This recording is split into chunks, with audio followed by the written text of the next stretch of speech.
Hey, this is Pastor Rocky with another quick lesson on being nice.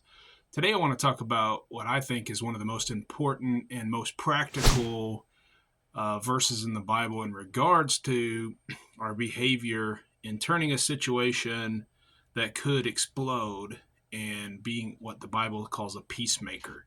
The Bible calls us to make peace with other people and to try to promote peace. And there's something that we can do in a situation that will, in a situation that would otherwise explode, we can do something to help it not explode. And that is what the Bible calls a soft answer.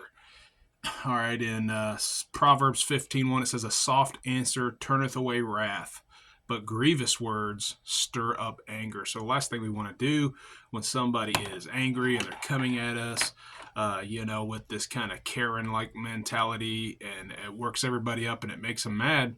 And what they want to do is return fire for fire, right? Well, actually, the Bible teaches that we can control the situation by controlling the way that we respond. Now, I like to describe it as the fire that's inside of us. And so there's a reason that people say, hey, cool down, because you can literally feel the heat rising up in you in these kind of situations. When somebody makes you mad and they're coming at you with, accusations, or they're yelling at you, they're really coming down hard on you. Well, the Bible says that at that point we need to control ourselves. And you can, I don't have it all figured out. I'm not saying I'm perfect on this, but you can feel that heat rising inside you. And that should be a cue that makes you say, I better control this before I respond to this situation. Otherwise, I'm just going to add fire to fire, and that's not going to help anything.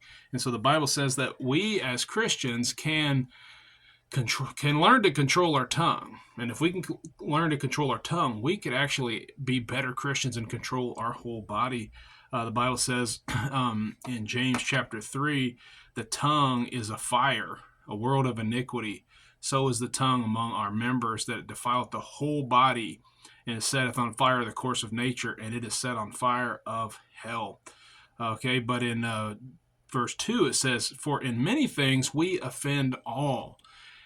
If any man offend not in word, the same is a perfect man, and able to bridle the whole body." And so we're supposed to learn how to control our bodies as Christians, control our actions, control our behavior.